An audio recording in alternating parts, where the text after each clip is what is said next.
This is Cassidy. What do you like? You like books and going to the library and music. Okay, Cassidy uses a wheelchair because you've got cerebral palsy and got a visual impairment.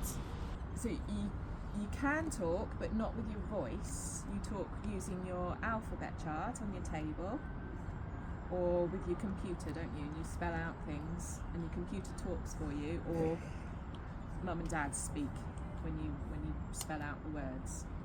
You're very good at telling everybody what you want and what you don't like, and what you need and what you don't need. It was when she was about 2, maybe a bit younger, and I was going around the supermarket, and she'd just gone into a specialist buggy. She wasn't in a wheelchair then, but a specialist buggy. She couldn't sit up because the cerebral palsy had made one side very tight and one side very loose, and so she would fall over sideways, or if she was excited or upset or anything, she would throw herself back. So you always had to have some sort of padding, like support around her. So when I go to the supermarket, I couldn't, I'd have to push the trolley and also push a buggy at the same time. And I saw all these other parents just putting their kids into a trolley, and I thought, why can't I do that? I should be able to do that. And I thought she wouldn't be able to sit up in a trolley because she'd just fall sideways because they weren't individual seats. And also, it was because it's a metal cage basically, isn't it? If she falls over sideways, she's going to bang her head on hard metal.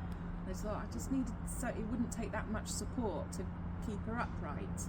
So I contacted them and asked them if there was some suggestions they could make, or try and work out what we could use to prop her up with.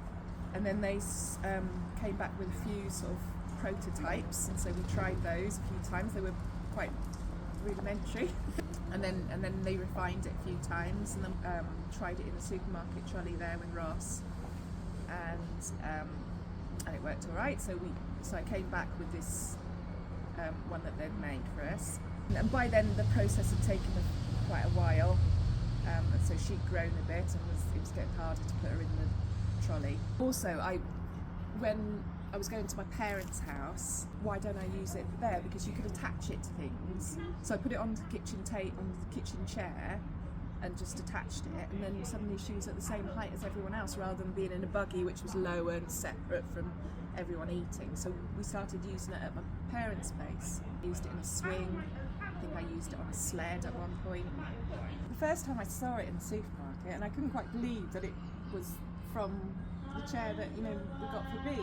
It was just really exciting to see it. And then I've seen later on, I saw people online saying, we've taken our child all around the world using this GoTo seat, and we wouldn't have been able to survive without it. And that made me feel really proud, and really sort of, even though she didn't get to use it for very long, it meant that lots of other people have been able to use it, and I really like that. There isn't anything, there's no excuse anymore for not having equipment that can include everybody. If it's not already made, it should be made.